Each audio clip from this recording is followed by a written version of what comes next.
Oh my God, I can't believe it if we're actually on the air. Oh, can't believe it. It's amazing. Finally, good Lord. All it took was just everything. Yeah, I know. I got a half hour left in the show, and finally, or 45 minutes left in the show, and suddenly the internet starts working. I apologize, everybody in the chat room, and thank you guys for joining me, even if it's late. And I have to blaze off right after this, of course, to go to the Politicon. So I don't even get to have a post show today, and I'm sorry, but I will be making videos while I'm there. I'm bringing my little arm, and okay, thank you.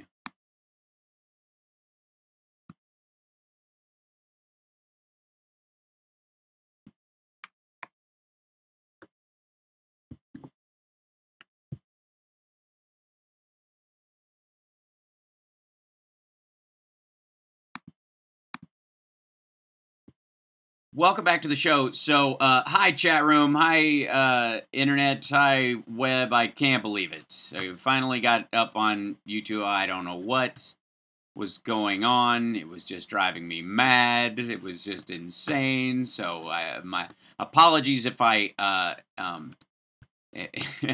for all the consternation involved. That being said, we have a as you look at sort of what would effectively be sort of the new norm, this idea that that Trump is quote unquote changing our norms forever. This is one of the stories that you hear a bunch, and for me, maybe it's because I grew up like maybe a lot of you did. It depends on your age. Either, running and screaming from the idea that you are going to be, at any point, the Soviets could send a bomb over, and that they have the technology, and it's constantly being upped, and hide under your desk. And by the way, hi chat room, how you doing? Look at you guys. Yeah, it was a bad tech fail today. Totally, like I on a scale I can't even measure. But hi.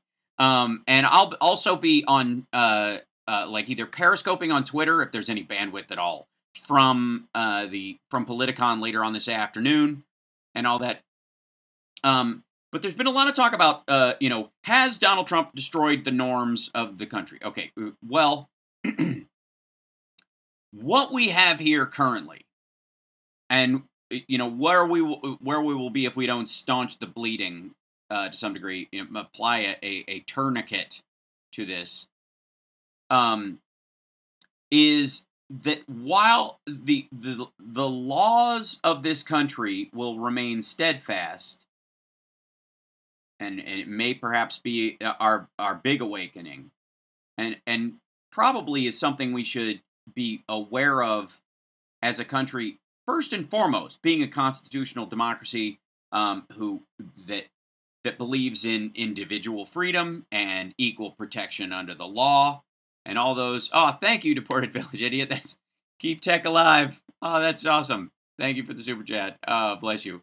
That the equal application of under the law is something that, by not voting, by not showing up, liberals and progressives have abdicated. And the Supreme Court's the obvious example, but on the lower example, the county and sheriffs and local law enforcement that give regular law enforcement, frankly, a bad name, who will pull over minorities and let other people go for the exact same crime, or treat them harshly or more violently for around the same crime than they would other people.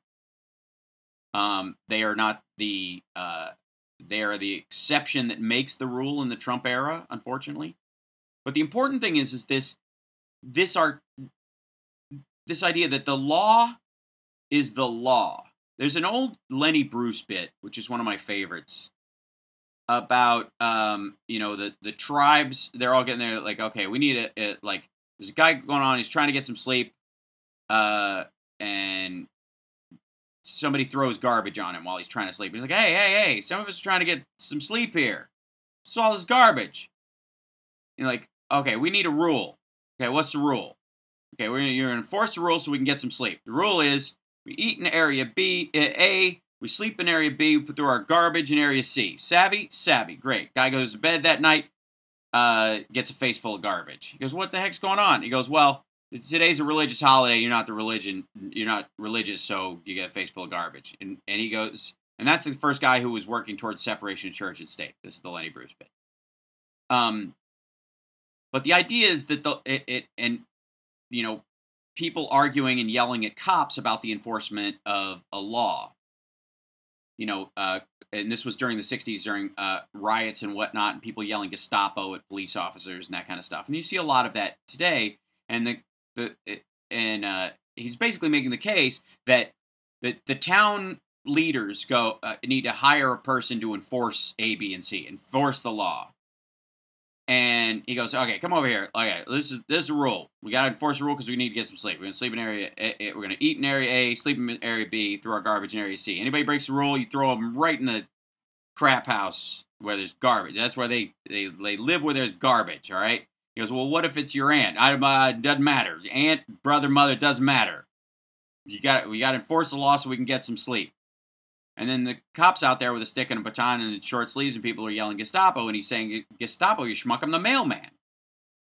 This is the guy who's delivering the message of society. Now, when that falls apart, I believe, is when there is selective enforcement. When that cop or the head of the DOJ or the president of the United States selectively enforces laws that, in a way that benefit them and disenfranchise their opponents. There is a direct strategy going on to create that exact circumstance right now. Kemp in Georgia is the most obvious. Chris Kobach in Kansas, another obvious person. Secretary of State is now the Republican position that they get in to get themselves to the governorship. But unfortunately, because they are secretaries of state under Republican governors, many of whom are either bankrupting the states or disenfranchising huge swaths of the population or cutting taxes on corporations and allowing polluters to gunk up the waters and leaving the taxpayer with the bill, which is, I think, the one thing about regulations that just don't get enough attention. We'll get that in a second. That in serving under these, under the Kansas governor, suddenly it's pretty hard for this guy to get elected on the merits of going, well, I'm running on the same philosophical governing system that the guy I worked for did.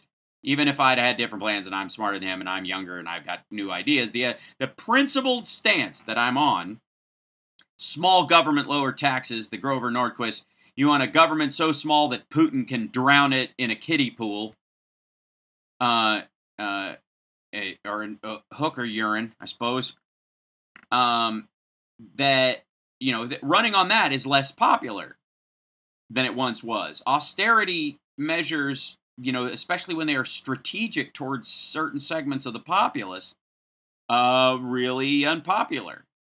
So what's your option in that circumstance? Well, it's twofold. One, threefold. You can gin up your base. You can drive your base to the polls. You can create a controversies, real or imagined, that make your party feverish to go to the polls. Failing that, which, considering the literally, I know Democrats who, when the Republicans passed their tax cut earlier this year, were like, uh-oh, it's going to work and they're going to run on it and we're in trouble and all the damage from it will be years away, but in the short term, they're just buying votes. Money's going to show up in people's pockets. They're basically buying the midterms with this tax cut. None of them are campaigning on this tax cut because it's a mess. Because not only are none of them seeing any benefits in their paychecks, but this fix that's supposed to exist to benefit, like, this short-term fix that's supposed to give them some extra money in their pocket in terms of a tax break is limited for them. Thank you, James. Oh, thank you, Billy. Wow.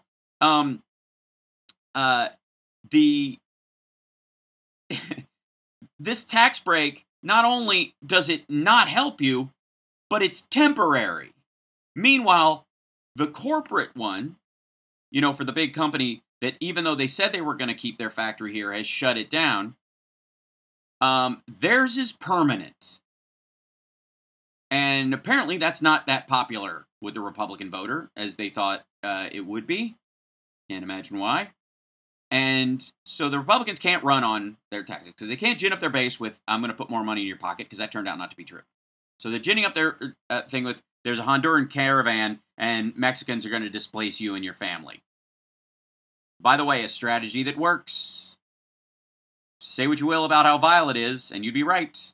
But it's a functioning strategy. The other two strategies I will have to talk about when I get back, because we're right up against the break. And the third one is the worst. How's that for a tease? We'll be back. It's the Hal Sparks radio program, mega worldwide on WCPT Radio, Chicago's Progressive Talk, and HalSparks.tv. Oh my God, we actually made it onto the air. Love you guys for being patient.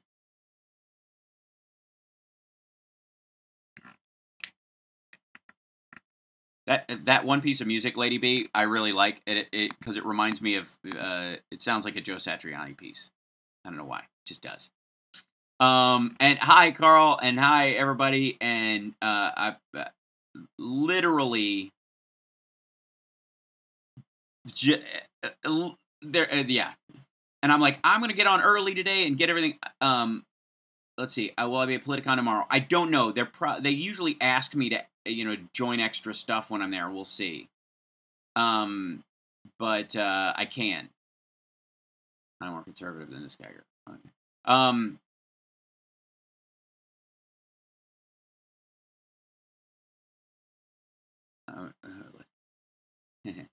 Instead of taking away money from Central America, we should be giving them more aid. Yeah, well, the irony that Trump wants to cut off foreign aid, and the foreign aid is the only thing that shores up the legal system and the protections for the people that keeps them there. Once you start cutting it, once it doesn't cut it anymore, thank you, Mask Man, that's when the caravans start.